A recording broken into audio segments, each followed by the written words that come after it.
एक बड़ी और अहम खबर आ रही है। दिल्ली हाई कोर्ट ने डॉक्टर रेड्डीज को सेमाग्लूटाइड बनाने और एक्सपोर्ट करने की इजाजत दे दी है। क्या है पूरी खबर, ये जानने के लिए अपनी सहयोगी का रुख करते हैं। जी बताएं, आखिर क्या है पूरी खबर।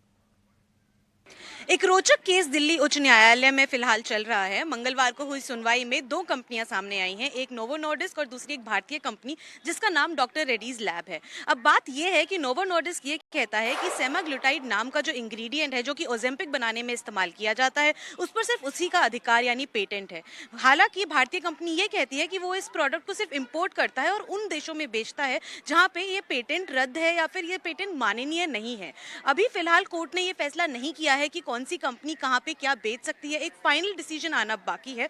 मगर फिलहाल के लिए उन्होंने ये कह दिया है कि भारतीय कंपनी बाहर इस प्रोडक्ट को एक्सपोर्ट कर सकती है, लेकिन डोमेस्टिक मार्केट यानी भारत के मार्केट्स में इसको अभी नहीं बेच सकती है। फैसला आने में अभी वक्त है और अभी के लिए ये माना गया है कि मार्च 26 तक भारतीय कंपनी इसे डोमेस्टिक मार्केट्स में नहीं बेचेगी।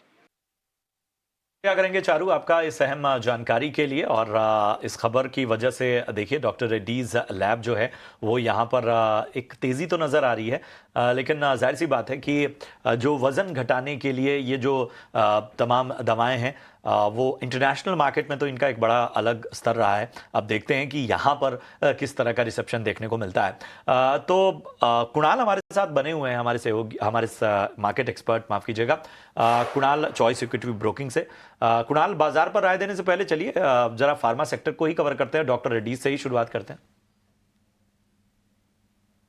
सेक्टर की बात करें और उसमें भी डॉक्टर रेड्डी की बात करें, एक अच्छी खासी मोमेंटम डॉक्टर रेड्डी में हमें रिसेंट डेज में देखने को मिली है। आज के दिन में देखने जाए तो डॉक्टर रेड्डी 1280 के अराउंड ट्रेड हो रहा है और ऊपरी लेवल से थोड़ा सा प्रॉफिट बुकिंग हमें देखने को मिल रहा है, लेकिन नई पोजीशन बना के चलने की सलाह बिल्कुल नहीं रहेगी क्योंकि रिस्क रोड इतना फेवरेबल नहीं है।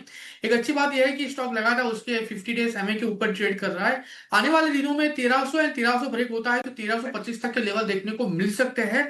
तो अगर पोजीशन बनाई है तो होल्ड करके चलने की सलाह रहेगी, नई पोजीशन फिलहाल बनाने की सलाह नहीं है। ठीक है, तो ये थी राय डॉक्टर रेड्डीज पर। आप चलते हैं अपनी सारी क्वेरीज की तरफ जो हमारे व्यूअर्स की तरफ से आ रही है, और हितेश हमारे साथ लाइव जुड़ रहे हैं। हितेश, बताइए आप कहां से बोल रहे हैं और किस स्टॉक पर है आज आपकी क्वेरी? मैं अहमदाबाद से बोल रहा हूँ, गुजरात से जी मेरा एक पीरामल फार्मा लिमिटेड है जी 200 से लिए हुए 250 के भाव से। जी तो शॉर्ट टर्म के लिए और लॉन्ग टर्म के लिए क्या करूँ? जी कुणाल, इन्होंने ऊपरी स्तर पर पिरामल फार्मा खरीदा है, 250 रुपए की इनकी खरीद है और स्टॉक अभी 180 के आसपास है। तो शॉर्ट टर्म और लॉन्ग टर्म में क्या व्यू रहेगा? कोई टारगेट